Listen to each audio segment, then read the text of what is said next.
What do you do if you want to train Brazilian Jiu-Jitsu, but there are no good schools in your area, or you just live so far away that it's like a 2-hour drive to go to class and come back? And that's obviously not sustainable for most people if you have a job. What do? Well, there are a couple main options, a couple different options. We're going to talk about them. And I've answered this question so many times in emails, in articles, one-on-one with people, on Twitter, that I'm going to now make a video about it. And then my answer will be immortalized on video as well. So, number one, in the current day and age, there's no reason that you can do most of the heavy lifting for learning jiu-jitsu on your own. You can do it with a training partner, a couple of training partners, and a couple of mats for less than a couple of $100 of puzzle mats, and a willing person who's willing to let you bend and twist their body and crush the other person. You can for sure learn the basics of jiu-jitsu. Now there's a caveat, and it's going to be the same caveat as for the next solution, which is to find a school to train at that teaches some grappling, but that isn't specifically Brazilian Jiu-Jitsu. For example, judo schools. Judo is an amazing martial art. It has a couple of problems. Number one, stand-up judo has a pretty high rate of injury. I'm not gonna lie, most of my orthopedic injuries come from some kind of judo or takedown practice. Number two, some judo schools do a lot more groundwork than others. Judo has tachiwaza, which is stand-up training, and newaza, which is ground training.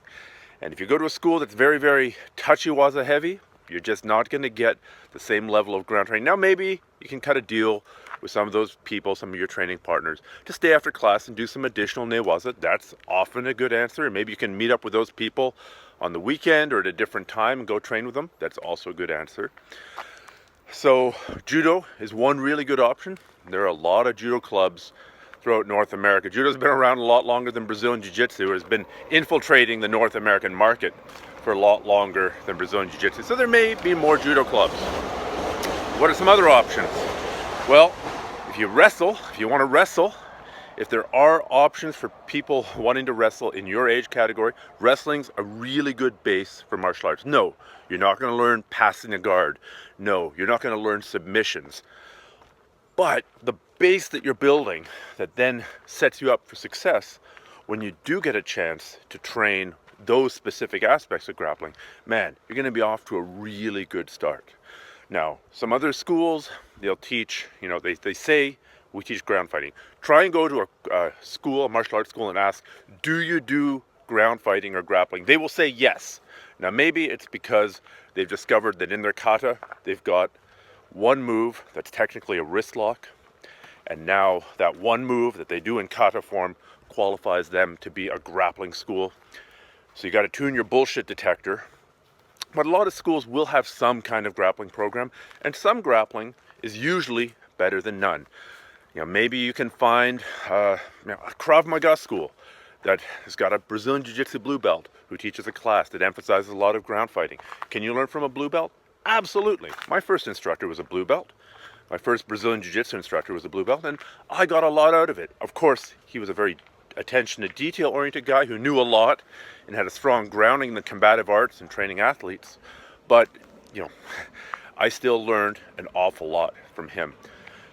If you're doing the training with your buddies option, you can get instruction a couple of ways. There's a ton of stuff on the internet. There's a ton of instructionals, DVDs, apps, online streaming products, membership sites, some of which I produce, but there are other good products as well.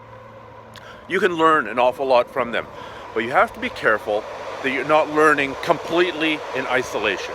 If it's just you and your friends, and you're doing your best, you never really learn if you're getting it, if there's something fundamental that you're missing.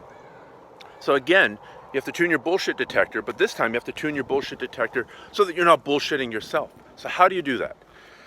Well, let's say you live in small town Ohio. You're way in the backwoods somewhere, it takes you 2 hours to make it to a school, and you're going to set up, you're going to train once a week at the YMCA and do some judo, but they don't do that much groundwork and you're not 100% sure if they're very good. And you're going to do some additional training with your friends. And you're going to train in a garage somewhere. You're going to spend $200 on a bunch of 3-foot square puzzle mats, and you're going to train. But how do you know that you're not fooling yourself? The answer is once every couple of weeks, once a month, go to an established jiu-jitsu school. Do the drive. If necessary, do the flight and go spend a week at a school. Because a week of getting your ass kicked by a bunch of really good people will establish your bullshit detection skills. You'll be able to very quickly learn what it is that you're doing and what it is that you're not doing, the things that you're missing. And then you can take that knowledge, you can take that experiential knowledge and bring it back to your training group, and you'll be a much better person for it. It's possible if you're training in isolation, if you're off training without occasionally bouncing your skills and the techniques that might work against a low-level guy, your training partner, if you're not testing that against high-level guys, that you're building a game that really only works against white belts. You don't want that. You want to be building a game that'll serve you well as you go up through the ranks of jiu-jitsu. By going and getting this calibration occasionally, you are at less of a risk of fooling yourself. Similarly, if you have Joe's MMA and Hapkido school down the road, and you go there and you ask, do you guys do grappling? Do you do ground fighting? Absolutely we do. It's an important part of our curriculum. We teach all the moves that you need to know to keep yourself safe on the ground. That's pretty good. But without going and calibrating your knowledge once in a while and going training at a real jiu-jitsu school, it's pretty hard to know if Joe is feeding you a line of BS. So once again, by going and training at a legitimate school every couple of weeks, if it's a long drive, a couple times a year, if it's a flight, just going and getting that experience, you'll really learn a lot. You won't be able to learn all the techniques you'll need to know, but you'll develop the feel, how people are rolling, how people are moving, what pressure really feels like, what it feels like to go with a really good guy. And then you can learn all the techniques that you need to know online or through instructionals. The techniques are not the problem. The problem is training methods, and the problem is feel. The feel of the pressure of somebody grinding into you the right way. The feel of somebody just being a step ahead of you or 2 steps ahead of you the whole way, and there's nothing that you can do. These are really valuable experiences to have. So, if you live in a place where there's no jiu-jitsu, you want to train jiu-jitsu, try to train at some kind of grappling somewhere, somehow. Be that a Hapkido school that includes a little bit of jiu-jitsu in their curriculum, be that a judo school, be that a wrestling program. If they don't look at you, if they don't look at you and, what are you doing, man? You're 30 years old, you want to train with a bunch of high school students, you must be a pervert, get out of town. So it can be hard to find a wrestling program for grown-ups in a lot of small towns. That's just part of the problem. Or you can train with a small group of guys, all of whom have the same goal, which is to learn the basics of jiu-jitsu, and you can come a very long way in the modern day and age.